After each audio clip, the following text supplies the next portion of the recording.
Assalamualaikum warahmatullahi wabarakatuh. Pada kesempatan kali ini saya akan melanjutkan topik tentang ekonometrika spasial yang masih berada di ruang lingkup materi pada ekonometrika lanjutan. Jadi nanti pada materi yang ini masih saya beri perkenalan dulu tentang data spasial itu apa dan kasus-kasus ekonomi yang seperti apa yang menggunakan data spasial sehingga nantinya juga membutuhkan pemodelan dengan konsep spasial. Nah, setelah sebelumnya kita belajar tentang data cross section dan bagaimana metode yang tepat dalam pemodelan kasus ekonomi yang menggunakan data cross section maupun barusan tentang data darat waktu dan model-model yang bersesuaian. Kesempatan kali ini saya menunjukkan kepada kalian bahwa masih ada satu lagi tipe data yang membutuhkan pemodelan tersendiri pada kasus ekonomi, yaitu data spasial. Di mana data spasial ini pada dasarnya adalah data yang diamati atau variabel yang diamati ya pada individu cross section. Cuman bedanya ya ketika kita mempelajari metode yang ekonometrika yang di awal-awal ya individu cross sectional unit cross section yang kita amati adalah individu-individu yang misalkan rumah tangga, perusahaan, ya, negara, kota itu kita tidak menyebutkan ya waktu itu perusahaan rumah tangga ya perusahaan I mulai 1 sampai N. Di situ kita tidak tahu, tidak ada informasi bagaimana letak lokasi dari perusahaan 1 relatif terhadap perusahaan 2. Perusahaan 2 terhadap perusahaan yang N itu seperti apa? Posisi satu sama lain tidak ada informasi sama sekali. Bahkan ketika urutan kita ganti sekalipun, ya ini 1, 2, 3 sampai N itu mengacu ke individu yang berbeda, mungkin juga tidak ada masalah. Beda lagi dengan data darat waktu ya. Kalau data darat waktu T-nya jelas itu tidak boleh diganti. 1 itu pasti lebih dulu terjadi daripada 2, 2 lebih dulu terjadi daripada 3 dan seterusnya. Nah, di data spasial ini mirip seperti itu juga bahwa I1, 2 sampai N ini ya ketika kita bicara tentang data cross section tidak peduli ada posisinya di mana. Nah, ketika sudah ada tambahan informasi atau referensi mengenai lokasi perusahaan 1 ya relatif terhadap lokasi perusahaan 2 dan 3 dan seterusnya, maka data cross sectionmu itu bisa dianggap sebagai data spasial. Ya memang sekarang referensi lokasi itu kalau menyesuaikan dengan informasi modern saat ini kita bisa menggunakan peta untuk menentukan koordinat geografisnya. Posisi individu 1 di mana koordinat geografisnya ya. Tapi tidak harus seperti itu sebenarnya.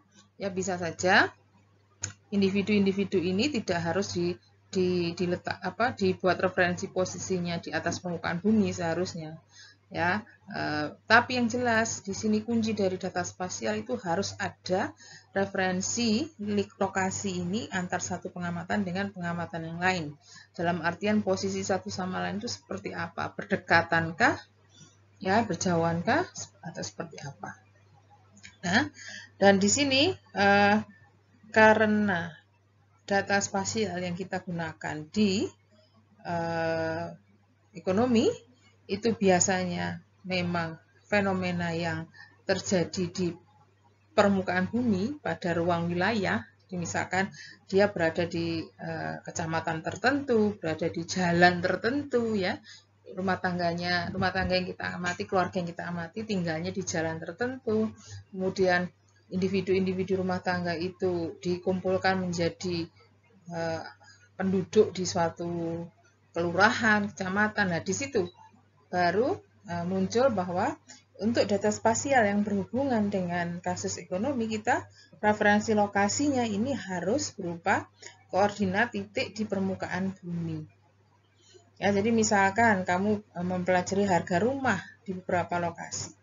Nah, di sini posisi satu rumah dengan satu yang lain, mau tidak mau harus kita pakai bantuan GPS untuk menentukan posisinya. Jadi alamat saja mungkin bisa, tapi alamat itu nanti harus ada harus ada visualisasinya. Posisi misalkan pengamatan pertama alamatnya A, ya, pengamatan kedua alamatnya B. Nah, A dan B ini posisinya seperti apa? Jaraknya berapa? Gitu kan? Jadi dengan alamat saja belum cukup kita menyatakan bahwa ini data spasial. Jadi harga rumah di suatu lokasi, ya jika itu ingin dipakai sebagai data spasial, maka posisi A, rumah A dan posisi rumah B ini harus benar-benar secara spesifik ditentukan berdasarkan koordinat titik letaknya di permukaan bumi yang dengan bantuan GPS, Google Map atau apapun ya, mudah sekali itu ditentukan. Oke. Jadi awalnya memang data spasial ini tidak selalu mempunyai referensi. Jadi intinya data cross section punya referensi lokasi. Nah, referensi lokasi ini bisa berupa dia titik ataupun wilayah pada ruang. Pada awalnya tidak harus referensi lokasi di atas permukaan bumi yang mengharuskan kita tahu koordinat. Bisa saja informasi tentang susunan, ya, posisi relatif satu sama lain pengamatan cross section itu tadi.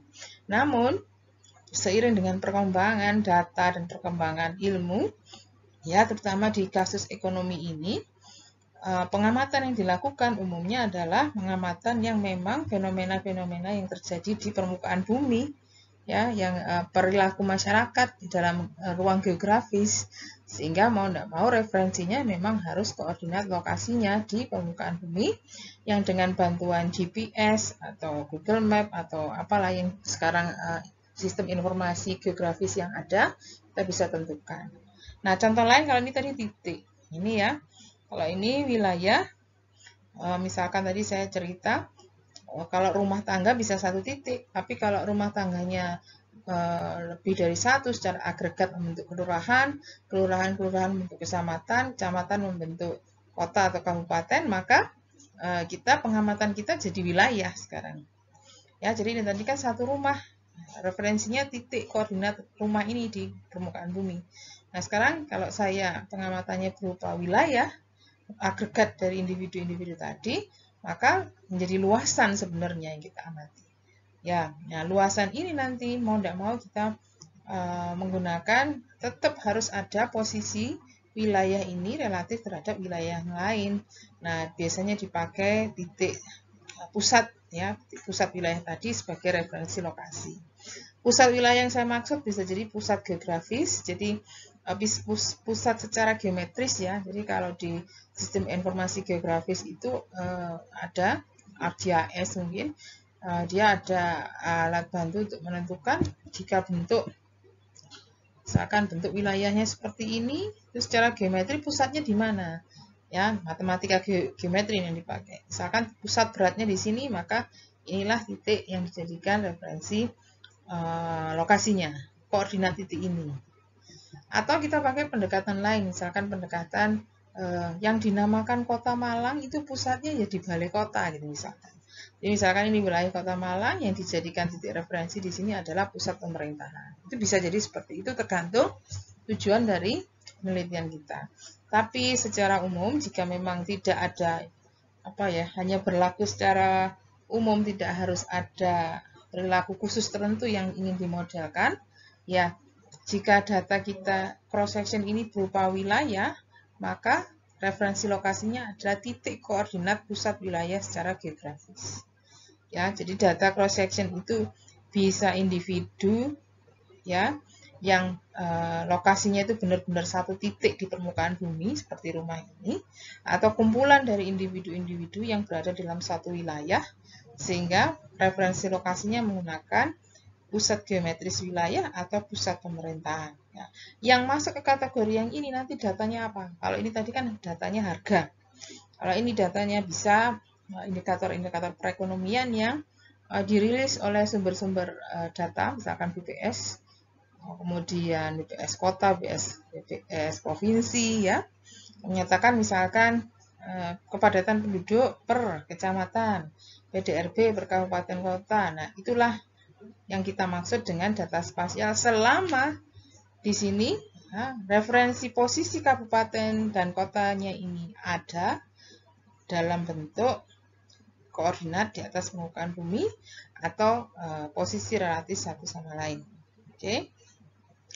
Harga rumah tadi juga begitu. Selama posisinya diketahui, maka harga rumah inilah data spasial. Ya, harga rumah 1, rumah kedua, rumah ketiga sampai rumah yang ke-n.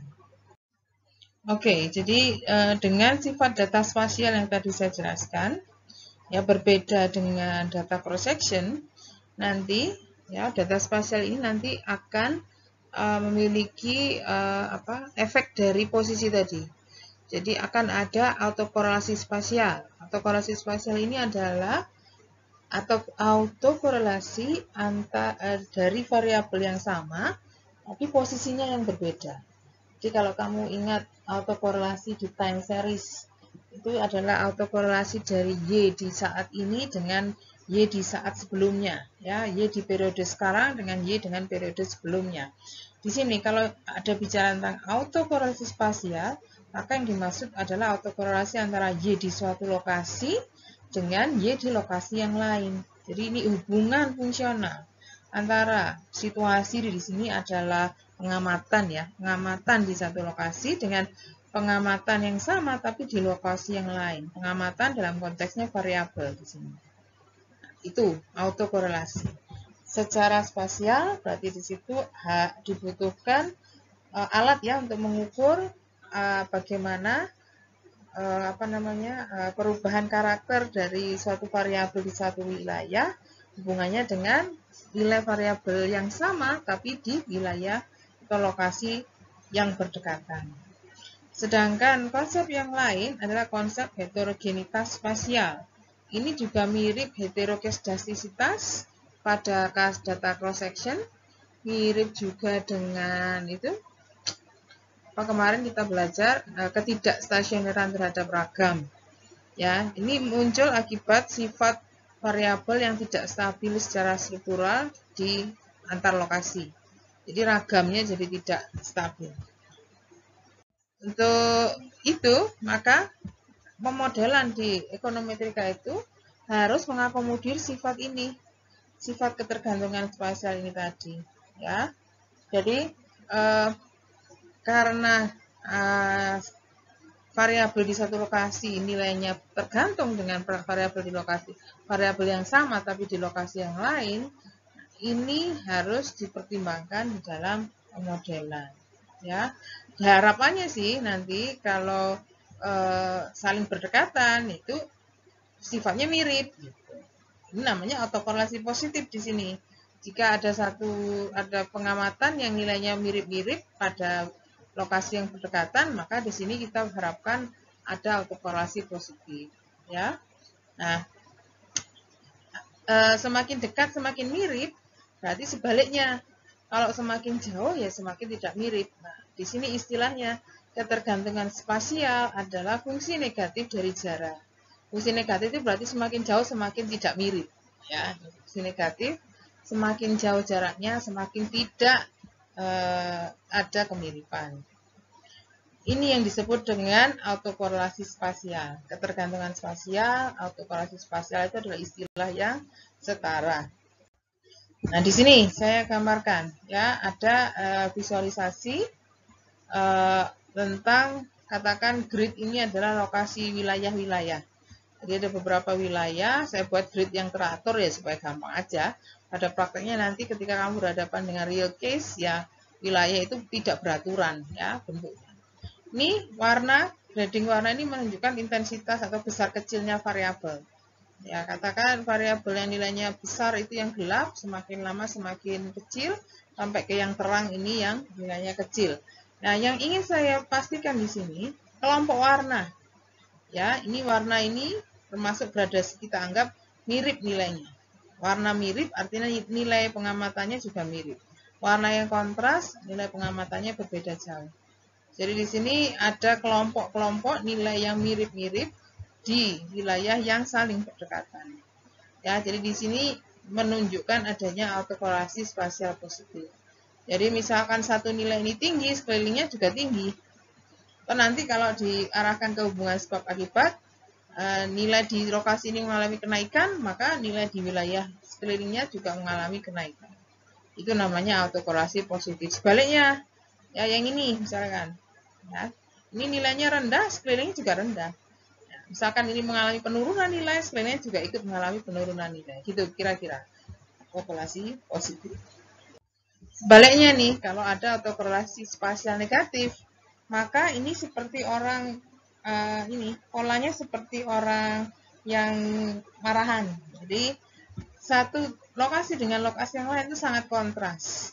Jadi kalau gelap kita nyatakan sebagai intensitas tinggi, yang terang intensitas rendah. Jadi nilai variabel yang tinggi itu selalu berselang-seling dengan nilai variabel yang rendah. Jadi sangat tidak mirip antar lokasi yang berdekatan. Ini disebut dengan autokorelasi negatif. Bisa juga misalkan di satu wilayah terjadi kenaikan nilai variabel yang sama terjadi di lokasi yang berdekatan tapi justru malah turun. Jika ini naik, variabel yang sama di tempat yang lain mengalami penurunan. Ya, itu adalah autokorelasi spasial negatif. Nah, mengenai heterogenitas spasial, ini arahnya tadi seperti saya ceritakan, setara dengan heteroskedasitas, setara dengan ketidakstasioneran ragam, cuman di sini arahnya ke ragam lokasi. Jadi ragam yang beda-beda di setiap lokasi. Ya, nantinya ini bisa terjadi kalau di kasus ekonomi adalah karena bentuk hubungan yang secara struktur berbeda di setiap lokasi. Hingga ketidakstabilan struktural. Nanti pemodelannya beda dengan yang mempunyai sifat homogenitas spasial. Ya, jadi tidak sama pemodelan yang ada kasus heterogen dengan yang tidak. Ya, serupa dengan konsep kita waktu belajar time series kemarin. Ya, ada yang memodelkan ragam bahkan ketika ragamnya tidak konstan. Ya. Tapi nanti mau pakai konsep yang mana yang mengakomodir heterogenitas atau tidak, itu nanti harus ada ujinya. Ya, ujinya Bush-Pagan. Ya, di sini adalah visualisasi keragaman spasial yang tidak sama. Jadi ini ya, di sebelah sini ini beda-bedaan warnanya. Daerah yang berdekatan mempunyai hubungan yang kontras. Di sini artinya sebelah sini keragamannya tinggi, sedangkan yang sebelah sini ada warna yang masih membentuk klaster yang mirip-mirip. Kalau masih mirip berarti di situ ada keragaman rendah. Jadi di sebelah barat mungkin itu keragamannya tinggi, di sebelah timur keragamannya rendah. Nah, ini adalah ilustrasi sederhana bagaimana kita menunjukkan adanya heterogenitas spasial. Jadi posisi ragam rendah dan tingginya itu tergantung tempat. Ya. Semakin ke kanan ragamnya semakin rendah. Semakin ke kiri ragamnya semakin tinggi gitu. Ya, kalau di prakteknya mungkin ada arah utara selatan gitu ya, semakin ke utara seperti apa, selatan seperti apa, timur barat. Karena ini kita hubungannya dengan posisi yang biasanya kalau data ekonomi ya ada di ruang geografis. Jadi kita lihatnya pakai arah mata angin. Nah, ini sebagai contoh kemungkinan adanya autokorelasi spasial yang akan dimodelkan di sini. Misalkan kita melakukan penelitian dengan unit pengamatan kita adalah lokasi-lokasi hunian. Jadi wilayah-wilayah yang menunjukkan posisi perumahan-perumahan di pinggiran. Ya, ada lokasi 1, perumahan 1, lokasi 2, perumahan 2 yang mungkin harus memang ada indikator posisinya secara geografis dan bagaimana jaraknya terhadap pusat kota. Ya, jadi di sini yang jadi variabel adalah waktu. Jadi waktu yang dibutuhkan dari orang yang bertempat tinggal di lokasi tertentu ke pusat kota sebagai fungsi dari jarak. Ya. Nah, lokasi-lokasi ini tentunya tadi sudah saya bilang ada informasi tentang posisi geografisnya. Yang saling berdekatan itu nantinya akan memiliki waktu yang juga tidak terlalu beda. Waktu yang dibutuhkan untuk menuju pusat kota itu nanti juga akan mirip ya, jika lokasinya berdekatan. Perumahan yang mepet gitu yang saling berdekatan itu jaraknya terhadap pusat kota atau waktu yang dibutuhkan untuk perjalanan ke pusat kota mestinya tidak akan berbeda jauh. Nah, di sini yang akan muncul autokolasi spasial antar waktu perjalanan. Jadi waktu ini variabelnya, unitnya adalah lokasi hunian, ya, dan itu unitnya adalah unit pengamatannya adalah lokasi hunian, dan karena lokasi ya jelas harus ada informasi geografis yang menyebabkan waktu ini adalah data spasial. Kemudian ini contoh kedua tentang harga rumah, tadi sudah saya sempat singgung. Jadi harga rumah itu terlepas dari desain dan ukuran juga tergantung dari lokasi. Jadi lokasi yang dimaksud bisa jadi jauh dekatnya dengan pusat kota. Pusat kota itu biasanya ada tersedia lokasi pekerjaan, kantor, pendidikan gitu ya, pusat perbelanjaan. Semakin jauh ya semakin murah mestinya, semakin dekat gampang aksesnya, semakin mahal ya. Nah, di sini teorinya semakin jauh dari pusat kota harga rumah akan menurun. Tadi seperti saya ceritakan. Nah, selain ini kan teori umum bahwa harga rumah itu tergantung dari jarak terhadap pusat kota. Tapi harga rumah tadi juga secara posisi lokalnya juga tergantung dari keberadaan fasilitas umum misalkan. Jadi di dekat rumahnya itu ada nggak sekolah, ada nggak pasar, ada nggak akses ke jalan tol misalnya. Jadi di sini juga menjadi pertimbangan dalam penentuan harga rumah. Ya, nah akhirnya ya, dengan sifat ini ya, fasilitas yang mirip ketika ada beberapa rumah yang berdekatan, ya, tentunya memiliki fasilitas yang serupa, fasilitas yang mirip. Jadi dia dapat menikmati fasilitas-fasilitas yang sama ketika posisi rumah tadi saling berdekatan atau berada di wilayah yang sama. Jadi tentunya harga rumahnya jadi ikut-ikut mirip. Nah, di sini ketergantungan spasial berasal dari situ. Jadi karena posisi yang saling berdekatan, dia menikmati infrastruktur yang sama. Jaraknya ke pusat kota juga hampir sama. Nah, sehingga harga rumah ikut-ikut mirip. Ya. Kemiripan harga rumah karena kedekatan dua rumah ya, atau dua rumah yang posisinya berdekatan memiliki harga yang mirip, atau sebaliknya dua rumah yang berjauhan memiliki harga yang berbeda, itulah yang menunjukkan adanya ketergantungan spasial ya. Jadi nanti selain ketergantungan spasial antar rumah pada aspek harga, keberadaan fasilitas ini juga bisa dipakai untuk menggambarkan sifat heterogenitas setiap lokasi. Jadi lokasi yang sama dengan lokasi yang berbeda kan fasilitasnya juga akan berbeda. Contoh lain-lain adalah kasus produktivitas perekonomian. Di produktivitas perekonomian suatu wilayah di sini dipengaruhi oleh teknologi, modal, tenaga kerja. Ini teori produktivitas. Ya. Nah, sekarang dengan asumsi bahwa modal dan tenaga kerja itu adalah faktor yang menjadi ciri dari masing-masing kabupaten dan kota, ya, maka ini nanti modal dan tenaga kerja ini menjadi variabel penentu produktivitas yang mungkin berbeda-beda setiap wilayah, ya. Tapi di sini ada teori tentang teknologi spread of technology. Jadi bagaimana teknologi itu tidak hanya dinikmati oleh satu wilayah, tapi dia juga bisa dinikmati oleh wilayah yang berdekatan. Sekarang kan eranya informasi ya.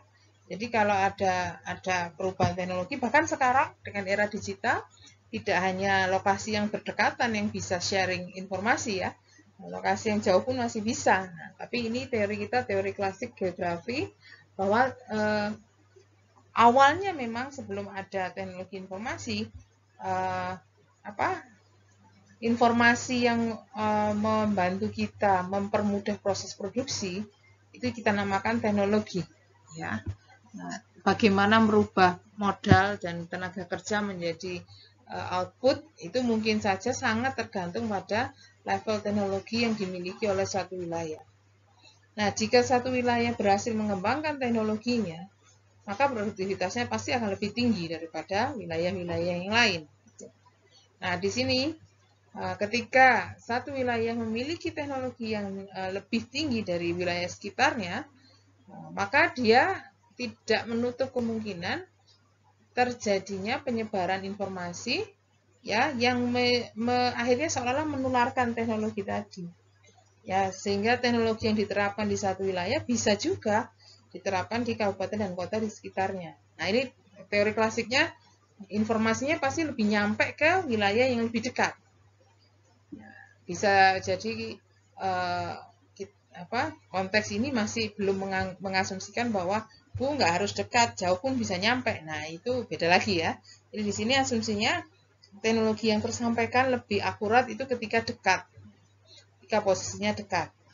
Ya, jadi secara tidak langsung nanti ya otomatis yang menikmati kecanggihan teknologi itu tidak hanya satu lokasi, tidak hanya satu wilayah, tapi wilayah-wilayah yang saling berdekatan yang pada akhirnya akan berimbas pada tingkat produktivitasnya. Nah, di sini akhirnya produktivitas memiliki ketergantungan spasial. Jadi walaupun pada awalnya dia memiliki sifat spesifik modal dan tenaga kerja yang mungkin berbeda-beda, yang heterogen antar lokasi, tapi karena ada spread of technology di lokasi yang saling berdekatan, maka bagaimana dia mengolah modal dan tenaga kerjanya ini juga mengalami kemiripan yang akhirnya sama-sama berefek pada tingkat produktivitasnya. Maka di sini konsep ketergantungan spasial muncul ya, dengan data spasial yang kita amati adalah data produktivitas tiap lokasi, data tenaga kerja, modal, teknologi, juga data spasial per lokasi, dalam hal ini lokasi kabupaten atau kota ya, regional. Ini ada beberapa penelitian saya yang menggunakan konsep ketergantungan spasial. Jadi pada ini selain tadi yang saya ceritakan tentang harga rumah dan produktivitas, ini ada kualitas lingkungan. Masuk akal kan ya? Kualitas lingkungan di satu wilayah itu akan tidak berbeda jauh dengan kualitas lingkungan di wilayah yang berdekatan. Ini yang mengerjakan waktu itu alumni kita juga ya, dari statistika pada tugas akhirnya. Jadi dia mengamati kualitas lingkungan dan dengan model ekonometrika spasial. Saya arahkan ke growth externalities di sini, pertumbuhan produktivitas yang berefek kepada eksternalitas atau faktor atau efek ya, efek eksternal yang mempengaruhi lingkungan. Nah, jadi di sini. Kemudian ada juga di sini konsep pertumbuhan regional pula ya. Tapi di sini yang dipelajari adalah pola spasialnya yang sehubungan dengan arah kebijakan pertumbuhan apakah sesuai dengan yang diharapkan oleh pemerintahan. Dan di situ juga ada ketergantungan antar pertumbuhan ketergantungan pertumbuhan ekonomi antar wilayah yang dieksplor di sini. Ya, kalau untuk harga tanah, harga lahan di sini pernah saya melakukan analisis spasial ekonometri juga, ekonometrika spasial juga, menggunakan kasus lahan di Jakarta. Ya, di sini semua menggunakan konsep ketergantungan spasial yang modelnya nanti akan lebih detail saya jelaskan pada beberapa pertemuan mendatang. Nah, sekarang bagaimana menyajikan data spasial? Jadi indeks I, indeks cross section yang sudah ada referensi lokasi I1, 2 sampai N. Jadi misalkan kamu berhadapan pada sistem geografis dengan anggota N, maka I-nya I1, 2 sampai N besar ini, N besar menunjukkan banyaknya unit spasial. Dan variabel yang kamu amati X, tetap kita notasinya XI. Ya, I tapi di sini I lokasi ke-1, ke-2 sampai ke N. Dan setiap lokasi jelas ada posisinya di mana, ya.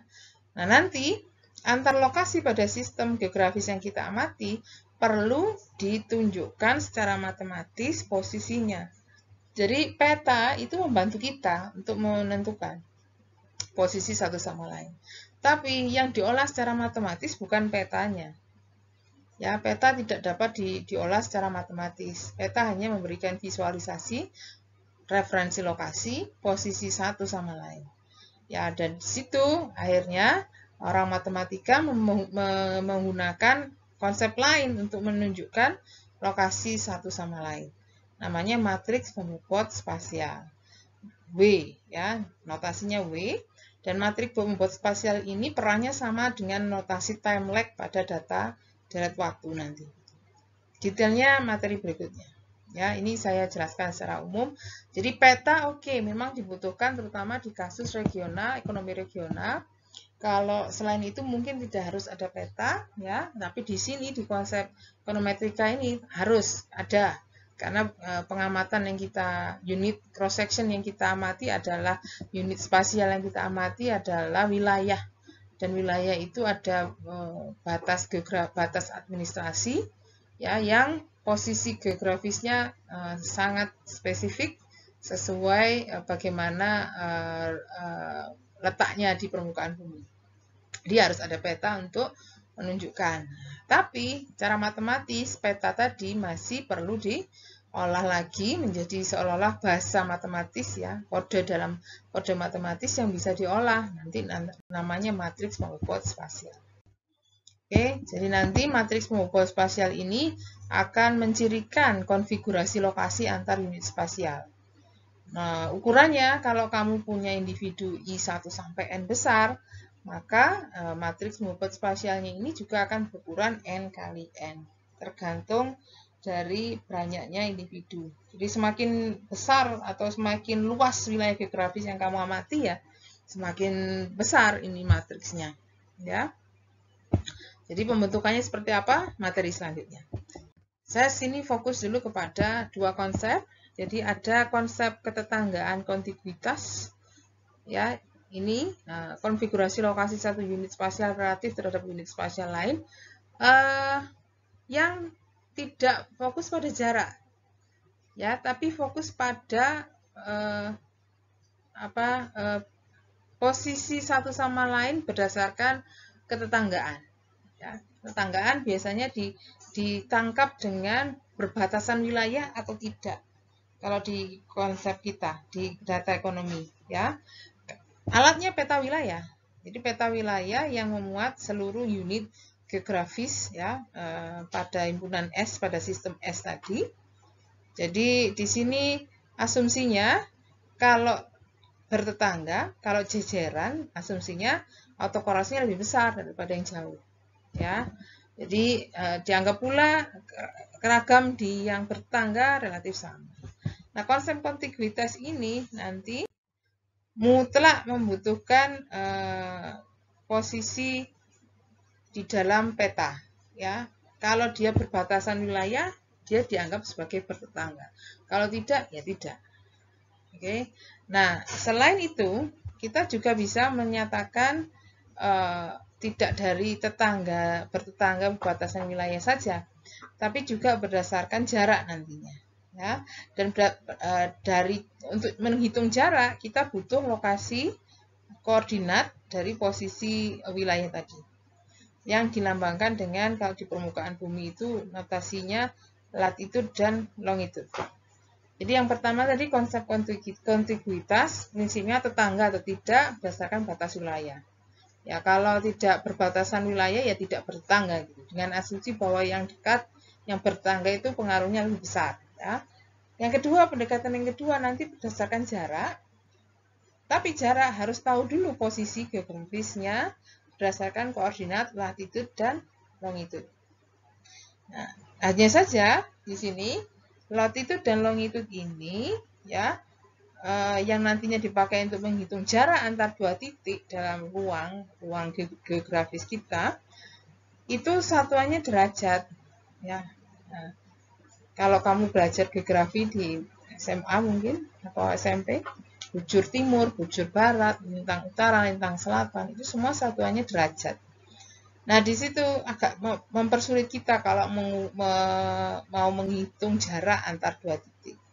Ya, nantinya dibutuhkan konversi, ya, atau proyeksi, bahasa ini istilahnya adalah untuk merubah latitude longitude yang berada di satuan derajat tadi menjadi koordinat kartesius dua dimensi yang satuannya nanti bisa meter atau kilometer.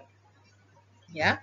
Nah, seperti yang tadi saya sampaikan, titik-titik lokasi ini kalau datamu data wilayah bisa pusat, ya, pusat geometris atau pusat wilayah, pusat pemerintahan, ya, dari wilayah administrasi yang kita amati, ya. Jadi nanti asumsinya sama tetap. Kalau tadi wilayah yang bertetangga dianggap mirip, yang tidak bertetangga tidak mirip, bertetangga berbatasan wilayah. Nah, kalau di sini wilayah yang jarak antar pusatnya berdekatan dianggap mirip, sebaliknya yang jauh dianggap tidak, jaraknya jauh dianggap berbeda, ya, karakternya berbeda.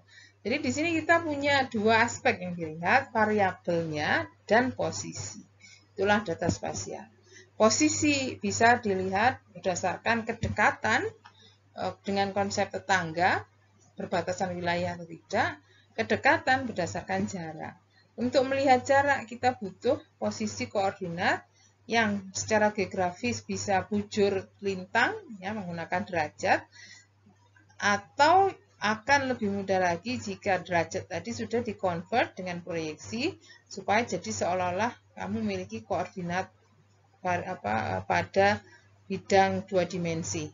Ya, yang satuannya bisa jarak meter kilometer.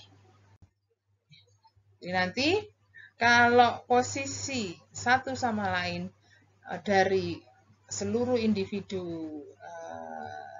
unit yang kita amati, seluruh unit individu yang kita amati, dibentuk berdasarkan ketetanggaan, maka nanti kamu ingin membentuk matriks pembobot yang menggunakan konsep kontiguitas.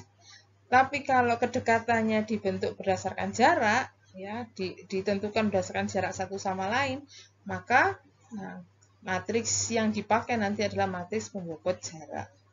Jadi di situ seperti saya kemukakan berkali-kali, selain referensi lokasi satu sama lain, ya, nanti di sini ada dua konsep ketetanggaan berdasarkan wilayah, batas wilayah, dan konsep ketetanggaan berdasarkan ukuran jarak. Ya, kalau kita menggunakan pendekatan yang ini, ya nanti matriks pembobotnya mempunyai style yang berbeda dengan yang pendekatan jarak.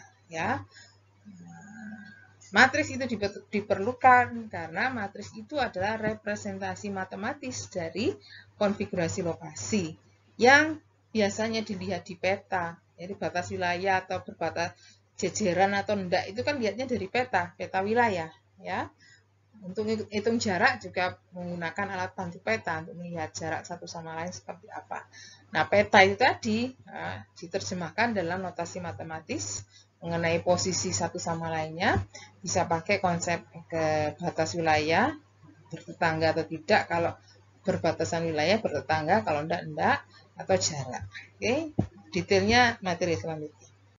Saya fokus dulu ke sistem koordinat yang nanti akan membantu kita menentukan lokasi dan jarak pada gilirannya. Ya, ini untuk pengayaan pemahamanmu karena nanti pasti jika kalian menggunakan analisis ekonometrika spasial, kalian pasti menggunakan software mapping, software analisis geographic information system, di mana alat pertama atau bahan pertama yang kamu butuhkan adalah peta, ya, peta wilayah, kemudian posisi unit pengamatan, posisi unit spasial. Jadi harus tahu tentang sistem koordinat supaya bisa menceritakan atau bisa mengaplikasikan software Geographic Information System sebagai alat bantu untuk analisis yang lebih lanjut. Ya, jadi ekonometrika spasial itu tool matematis statistiknya, tapi tidak bisa terlepas dari Geographic Information System di dalam mengekstrak datanya. Karena data spasial tadi seperti saya kemukakan, referensi lokasi harus tahu, dan Geographical Information System ini membantu kita di bagian situnya, ya, menentukan referensi lokasi. Nah, secara umum, ya, koordinat yang kita ketahui, yang tadi saya sebutkan lintang bujur itu istilahkan dengan sistem koordinat global, di mana bumi itu dianggap spherical, bumi itu bundar, ya, yang dinyatakan dalam longitude, latitude, ya, bujur, lintang. Ini global geographic coordinate system, ya. Latitude, longitude itu long, saya kalau ingat-ingat long itu berarti panjang, itu yang membujur, ya. Sedangkan latitude itu seperti ladder, anak tangga, jadi naik arahnya lintang, ya. Nah, nanti bujur lintang ini akan dikonversi melalui proyeksi UTM, Universal Transfer Mercator, yang merubah derajat bujur lintang ini menjadi 2 dimensi, ya, seolah-olah bumi itu datar.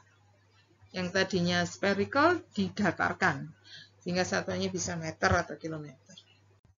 Oke. Nah, ini pelajaran geografi sebenarnya. Dilihat, ya, ini bumi, kemudian longitude itu yang ini, latitude itu yang naik-naik atau ke bawah, ya, utara selatan. Kalau longitude itu yang timur barat. Semuanya dinyatakan dalam derajat, ya. Jadi posisi ini itu 60 derajat lintang timur, bujur timur, dan 55 derajat lintang utara. North itu utara, ya. Bujurnya east, ya, ini letaknya di timur, 60 derajat timur, dan kenaikannya itu 55 derajat ke utara. Jadi posisinya di utara, di timur. Timur itu menunjukkan bujurnya, sedangkan lintangnya ditunjukkan dengan arah utara, ya. Oke, jadi kombinasi dari bujur lintang tadi, ya, ada garis yang kombinasi dari garis membujur dari garis lintang ini yang bentuk kotak-kotak, ini istilahnya adalah grid atau gratico, ya. Jadi ada titik tengah, titik awal, starting point dari bujur, ya, dari longitude titik 0, dan ada starting point dari garis lintang atau latitude yang ada di tengah-tengah sini, ya.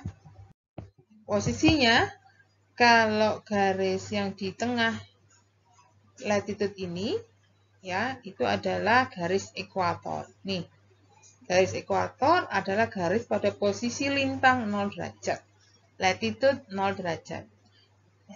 Semakin ke atas dinamakan lintang utara, yang menuju ke atas, yang menuju ke bawah, paralel latitude ke bawah itu adalah lintang selatan. Jadi di atasnya garis ekuator, garis khatulistiwa, di atasnya garis khatulistiwa itu adalah lintang utara, di bawahnya adalah lintang selatan, ya.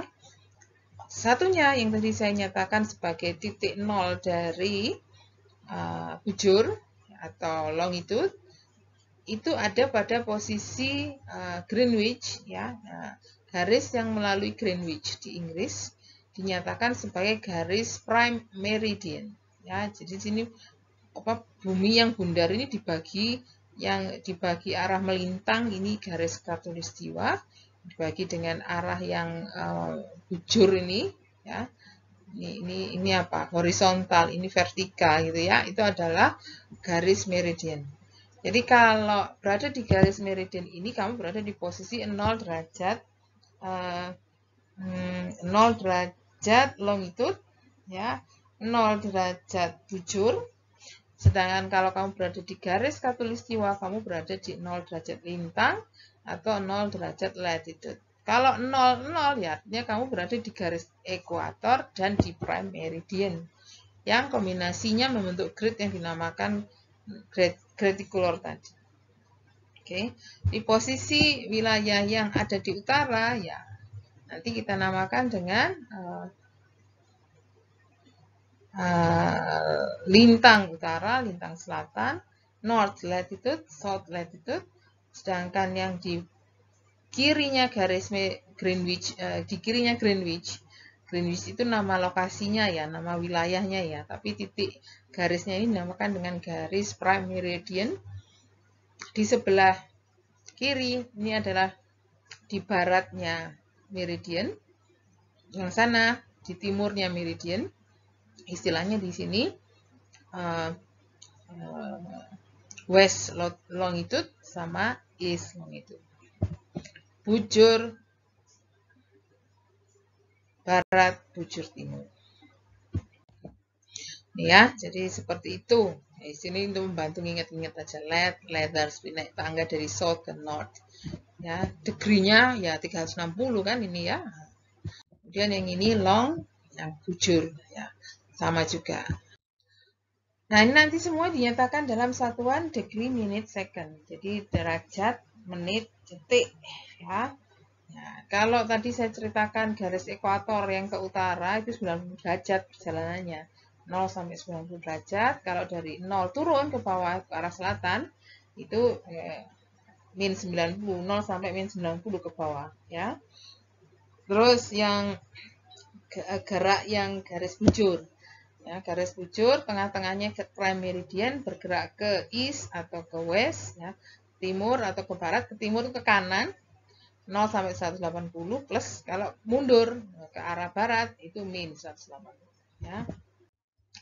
Nah, di sini ketika saya menyajikan posisi geografis berdasarkan koordinat ya, kalau seperti ini ya, koordinat lintang itu kalau yang di atas ekuator akan dinyatakan dengan titik geografis yang positif.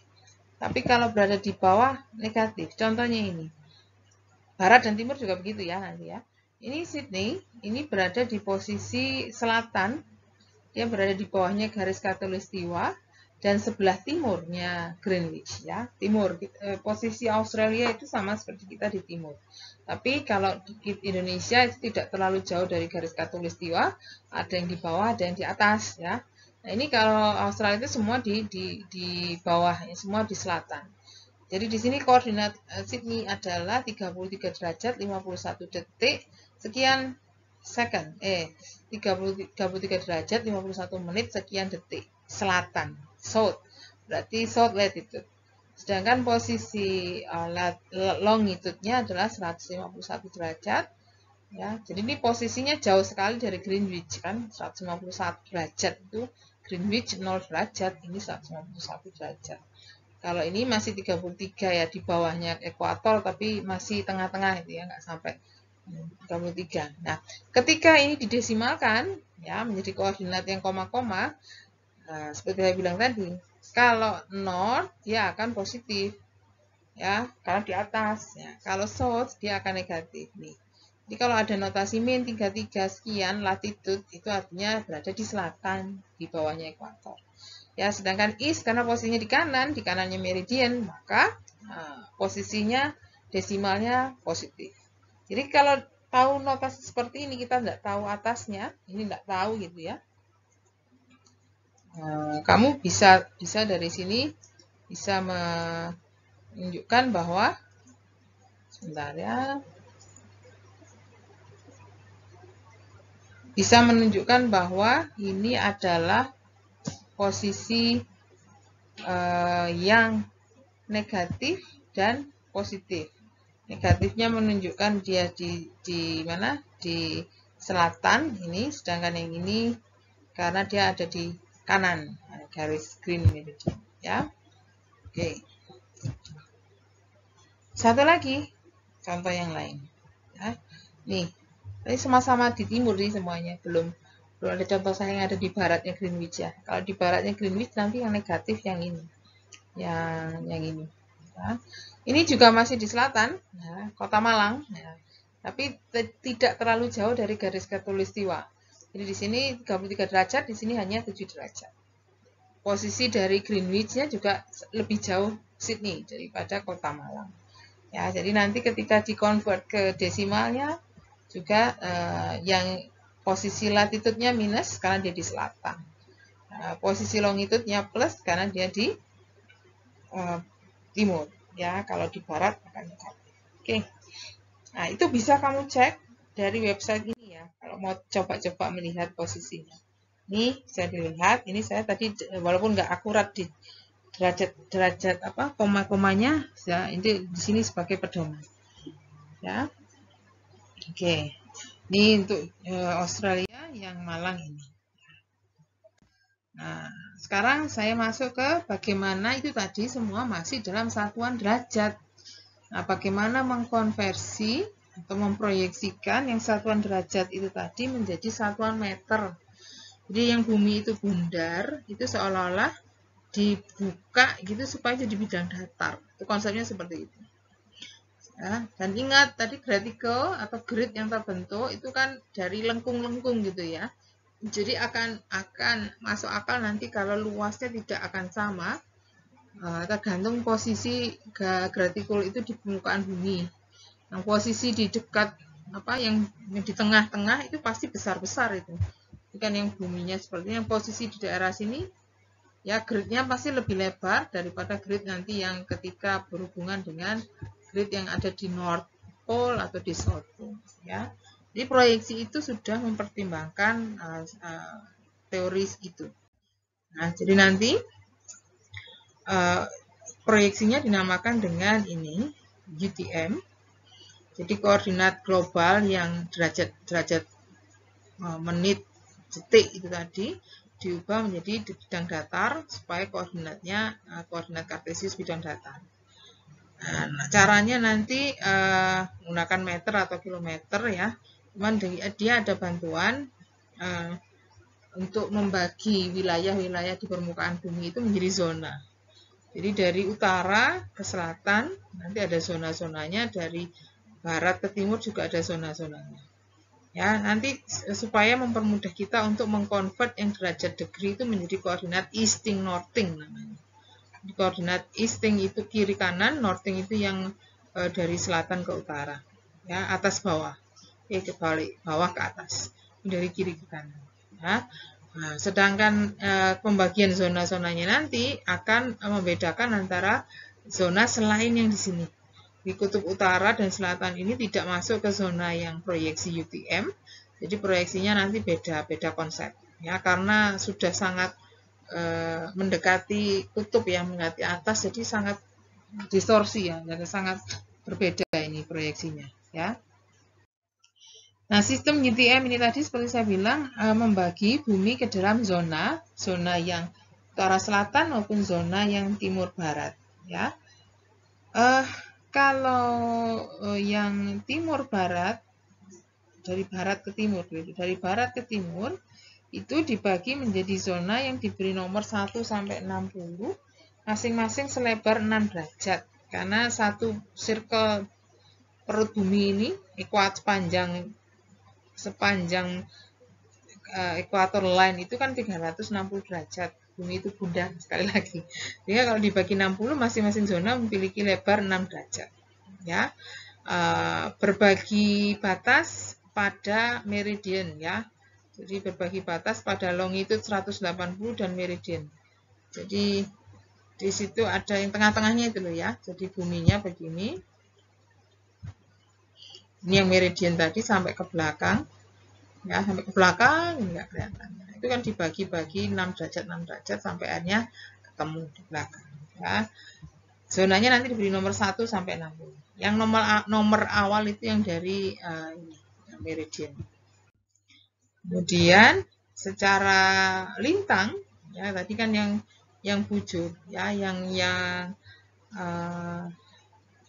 betul, secara lintang yang dari utara ke selatan maupun dari ekuator ke utara ataupun dari ekuator ke selatan itu diberi nomor zona juga, namanya zona dengan notasi huruf. Kalau tadi dengan notasi angka 1 sampai 60, kalau ini zona C sampai X ya, ada yang dibuang. Jadi zona yang tadi yang proyeksinya tidak sama. Yang di sekitar kutub itu ada yang dibuang. Jadi 80 derajat south latitude sampai 84 derajat north latitude itu yang dibagi, sisanya nggak nggak dinotasikan ya.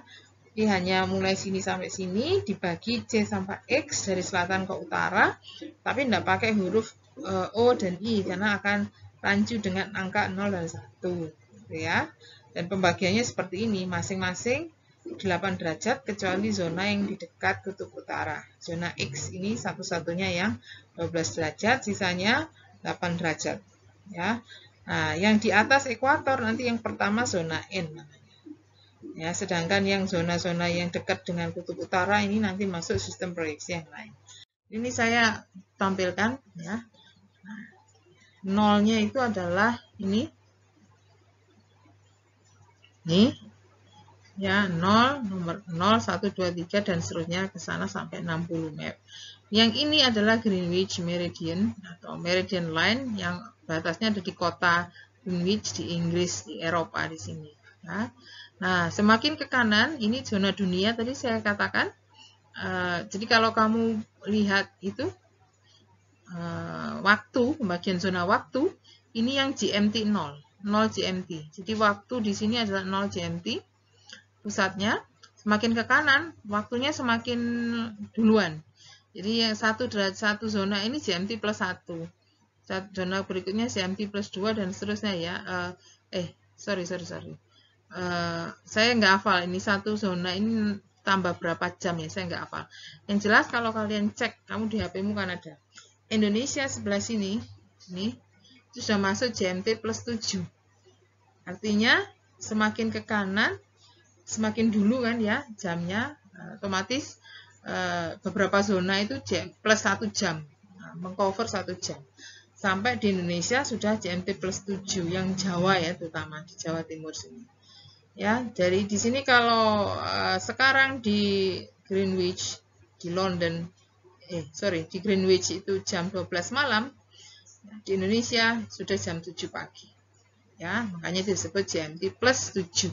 GMT itu jam miliknya yang posisi ada di Greenwich, ya di Meridian Line, Greenwich itu lokasinya, garis sepanjang Greenwich itu namanya Meridian Line, maka di Indonesia plus 7. Oke. Semakin ke sana, semakin, jadi kalau ditanya duluan mana jamnya di Indonesia dengan di London, ya duluan di Indonesia. Ya. Semakin ke sana ya semakin cepat gitu. Jadi kayak misalkan Sydney itu 6 jam lebih cepat daripada di Indonesia karena posisi Sydney ada di kanan. Oke, jadi GMT-nya GMT plus 13 kalau nggak salah Sydney. Nah, itu. Sedangkan kalau ini equator line di tengah, ya, yang ini di bawah, di selatan, yang ini di utara. Itu nanti hubungannya dengan musim sih kalau itu. Ya, saya point out aja ini tunjukkan di sini ada posisi di wilayah selatan, selatannya Amerika Selatan, dia ada di posisi 19F. Nah, 19 itu zona easting ya, 19 itu posisi kiri kanannya, ya. Ada di zona easting, sedangkan F-nya adalah zona northing. Nah, karena F itu posisinya di bawah, ya, yang tadi sudah di atas ekuator itu mulai N ke atas, itu yang di atas garis khatulistiwa. Oke. Nah, di sini nanti sesuai yang saya sampaikan tadi, gridnya tadi kelihatannya aja mempunyai lebar yang sama. Ya, jadi pembagian grid tadi itu untuk membantu kita mengkonversi. Jadi ada zona terutama yang zona yang dari selatan ke utara. Jadi zona A lebar satu gridnya tidak sama dengan zona N, ya, karena zona A itu di bawah, di dekat South Pole, kutub selatan. Sedangkan zona N itu di dekat khatulistiwa, lebarnya akan berbeda. Jadi zona yang di sekitar garis ekuator nanti konversinya ya setiap 1 derajat longitude ya 1 derajat yang kiri kanan itu lebarnya 111 km.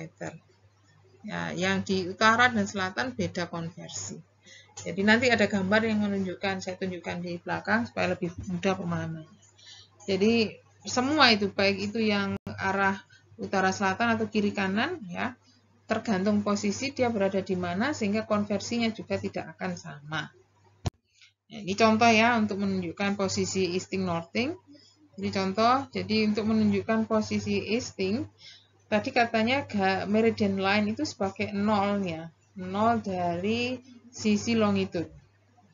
Nah, tapi kalau mau dikonvert UTM ke arah apa, menunjukkan koordinat UTM yang easting northing, meridian ini hanya dilewati karena titik asalnya sebenarnya geser ke kiri 500.000 meter. Ini false origin bahasanya. Jadi koordinat asal pergerakan kiri kanan atau easting, ya koordinat easting itu dari 500.000 meter di kirinya meridian. Nah, jika saya punya titik A yang ada di 8 meter ya di kanannya meridian, maka jaraknya adalah 500.008. Jaraknya dari sini koordinatnya adalah 500.008. Ya, posisi titik A 8 meter di kanannya meridian, maka koordinat easting dari titik A ini adalah 500.008. Oke. Nah, semakin ke kanan, nilai eastingnya akan semakin meningkat. Contoh, saya beri contoh lain yang kebetulan ini saya kasih titik yang di kirinya meridian, titik B, ya, jaraknya 350 meter misalkan di kirinya meridian. Itu kalau dikonvert ke koordinat easting, ya nilainya ya dari sini ke sini, ya. Ini tadi 500.000 plus 8 kalau yang A. Nah, kalau B ya jadinya ini nggak sampai 500.000. Ya, ini dari sini ke sini 500.000. Nah, dari titik asal ke meridian itu 500.000. Nah, kalau hanya berhenti di B berarti nggak sampai 500.000. Ya, dihitung dengan cara mengurangi nih. Ya, 500.000 dikurangi 350. Nah, ini jadi koordinat easting yang 499,650. Dan ini benar, semakin ke timur semakin besar. Tadi 499,650 B, yang A-nya semakin ke timur kan, di 500.008 ya. Oke, kalau mau ngitung jarak tinggal kurangi ya. Jadi jarak keduanya tinggal kurangi. Ini koordinat eastingnya A dikurangi koordinat eastingnya B. 358 meter. Jadi seperti itu. Ya, dimanapun posisinya, konsepnya pokoknya titik asalnya itu 500.000 di kirinya meridian, tergantung posisi titik dari meridian itu berapa kilometer atau berapa meter, tinggal nambah kalau memang sudah di kanannya, kalau di kirinya dikurangi. Ya. Sedangkan nanti bagaimana konversi derajat ke meter seperti tadi itu sangat tergantung pada posisi. Jadi kalau itu tadi sudah asumsi kita titiknya sudah dalam satuan meter, ya. Padahal sebelum ke arah sana di sini ada konversi terlebih dahulu merubah derajat menjadi meter. Jadi konversi dari derajat menjadi meter itu beda-beda setiap zona latitude. Jadi kita ngukurnya longitude, ya berapa derajat bujur. Tapi derajat bujurnya itu tidak sama setiap lintang. Nah, gitu konsepnya. Jadi di sini zona bujurnya itu sangat tergantung dia posisinya ada di zona mana. Di zona utara ekuator atau di zona selatan ekuator. Yang jelas nanti semakin dekat dengan ekuator, konversinya lebih besar daripada yang posisinya mendekati kutub utara. Ini ya gambarnya. Jadi tadi kita kan mau berusaha mengkonvert yang easting northing ya. Jadi pergerakan dari easting yang kiri kanan, pergerakan dari kiri ke kanan. Jadi jaraknya yang ingin kita lihat jarak dari sini ke sini. Ini asumsinya sama-sama satu zona itu sama-sama 6 derajat. Ini 18 ke 12. Ya, ini 18 derajat bujur barat, yang ini 12 derajat bujur barat. Jadi dari meridian ya itu di kirinya meridian ini mestinya. Ya, 12 bujur barat menuju 18 bujur barat. Ini 6 derajat. Tapi satu derajatnya itu berapa meter gitu loh, yang mau dikonvert di sini. Kalau kamu lihat ini sama-sama 6 derajat, tapi posisi 6 derajat di 0 di ekuator itu beda dengan 6 derajat di 20 lintang utara. Di posisi 40 lintang utara semakin sempit. Di posisi 60 derajat lintang utara semakin sempit lagi, ya. Jadi ini yang awalnya selebar ini pada garis ekuator Ya, jarak 6 derajat di sini dengan 6 derajat di sini dengan 6 derajat di sini beda-beda konversi. Ya, jadi saya tunjukkan konversi derajat longitude ketika posisinya ada di ekuator itu bisa kamu hitung kira-kira ini angka berapa ini? 800 sekian dikurangi 166 sekian. Hasilnya sekian meter. Ya. Jadi padahal ini mengcover 6 derajat bujur. Berarti satu bujurnya kira-kira 111.000 meter itu tadi. Ya, jadi 6 ini hampir sama, mendekati 6 derajat kali 111.000 meter seperti yang tadi dikemukakan di awal. Jadi di situ seolah-olah 6 derajat atau iya 1 derajat itu 111.000 meter kali 6. Di sini beda lagi, ya. 1 derajatnya beda lagi di sini. 1 derajat beda lagi di sini, yang semakin lama semakin kecil, semakin ke utara semakin kecil. Oke.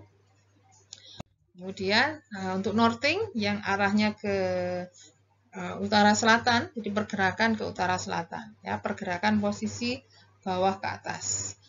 Ya, jadi nanti di sini beda dari seperti tadi. Kalau tadi ada false origin yang jaraknya 500.000 dari sebelah kirinya meridian. Kalau sekarang memberikan northing, koordinat northing itu tergantung posisi dia di atas ekuator, atas garis khatulistiwa atau di bawah garis khatulistiwa. Jika suatu titik berada di atas garis khatulistiwa berjarak 34 meter katakan, koordinat northingnya adalah 34 meter northing, MN. Tapi jika ada titik yang berada di selatan, ya, ngitung koordinat northingnya nanti adalah 10.000 dikurangi jaraknya. Kalau ini tadi kan langsung jaraknya. 10.000 dikurangi jarak. Jadi ada titik B yang berjarak 34 meter di bawahnya khatulistiwa atau di selatan khatulistiwa. Maka koordinat northingnya adalah 10.000 kurangi 34. Sekian meter northing. Tapi kalau mau ngitung jarak, jangan menggunakan koordinat northingnya, karena ini beda zona, beda belahan. Ini belahan utara, yang ini belahan selatan. Jadi jaraknya tetap pakai 34 meter ke ekuator plus 34 meter ke bawahnya lagi. Jadi ini garis ekuator, ini titik 34 di atas, ini titik 34 di bawah. Jadi jarak keduanya tetap menggunakan konsep nih. Ya, masing-masing jarak ke ekuator seperti apa. Oke, karena dia berbeda belahan bumi. Nah, baru ketika kita berada di dua titik yang berada di belahan yang sama, baru jarak itu bisa kamu hitung menggunakan selisih koordinat northingnya. Oke. Ini contohnya di sini.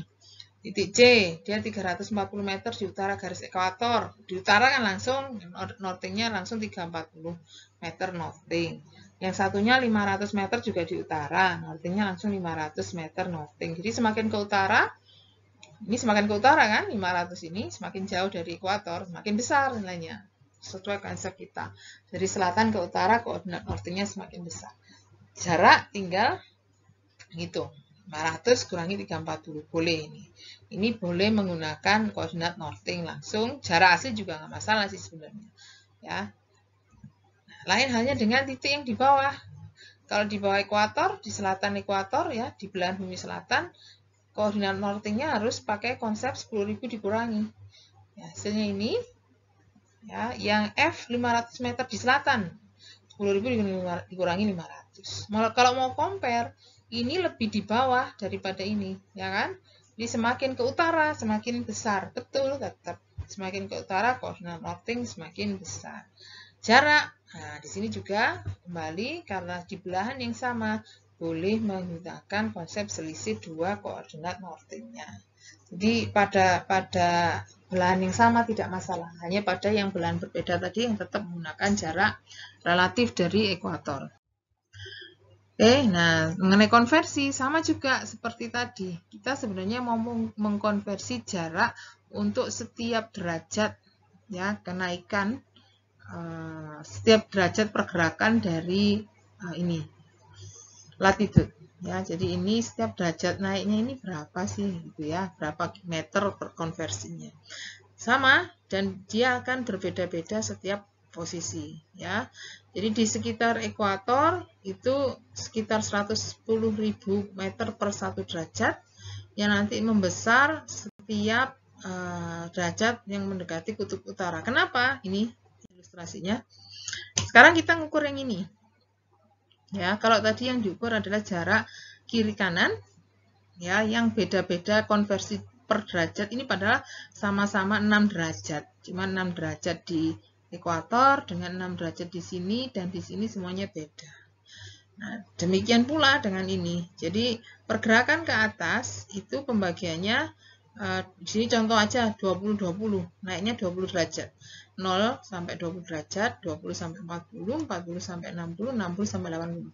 Ini kan garisnya bukan garis lurus walaupun sama-sama 20 derajatnya. Ya. Yang di sini dengan yang di sini panjangnya lebih panjang yang ini karena ini lebih melengkung. Lebih panjang lagi yang ini, lebih panjang lagi yang ini. Ya, jadi ketika saya mencoba mengukur konversi ini 20 derajat per derajat itu meternya berapa, saya mencoba melihat dari selisih Y, koordinat northingnya ini 0 sama 2.200 sekian ini ya. 2.200 sekian dikurangi 2.200 atau berapa sih ini? 294. Ini kebanyakan 2 saya ya. Jadi di sini bisa kamu koreksi, ini 2-nya terlalu banyak. Oke. Sekitar ya 2.214 dikurangi 0 ya. Sekitar 2.200.000 meter. Yang kalau kita cek lagi ini 20 derajat, teorinya tadi per derajat jaraknya 110.000 meter. Itu ketika posisinya di zona sekitar zona N tepat di atas ekuator. Nah, semakin ke atas 20 derajat ini konversinya semakin jauh. Jadi contoh yang ini 8 angkanya koordinat Y. Oh, saya pakai zona yang atas ya, yang atas sendiri nih. Yang kutub utara ada 8.800 sekian dikurangi 6.600 sekian. Hasilnya ini 6 juta, 8.800 sekian dikurangi 6.600 sekian, hasilnya 2.200 sekian meter. Ya, kalau ini tadi kita pakai konsep ini 20 derajat, pengalinya berapa biar sekitar ini? Nah, jadi pengalinya di sini 111.000 meter per derajatnya. Itu kan? Jadi ada perbedaan. Semakin ke utara semakin panjang. Ya, 1 derajat itu semakin panjang karena bentuk spherical tadi. Oke, jadi memang harus jangan khawatir, kita sudah ada alat bantunya itu, tapi paling tidak kalian tahu bagaimana konversi dari derajat degree menjadi ke titik easting northing sesuai posisi dia ada di mana. Oke.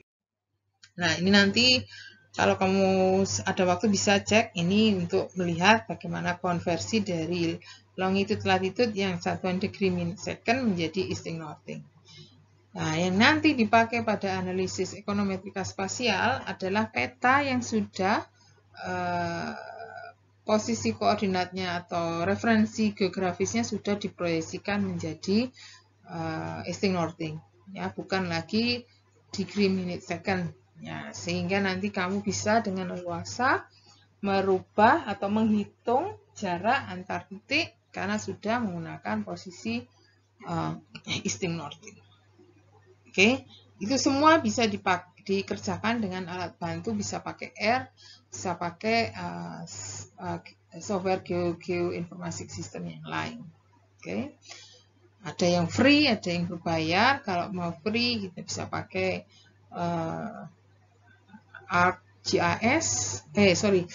QGIS atau Geoda. Tapi kalau ArcGIS memang harus berbayar, ya, yang ada lisensi khususnya. Oke. Nah, silakan jika ada yang mau ditanyakan, simpan dulu, silakan sampaikan pada sesi diskusi nanti. Atas perhatiannya, terima kasih. Assalamualaikum warahmatullahi wabarakatuh.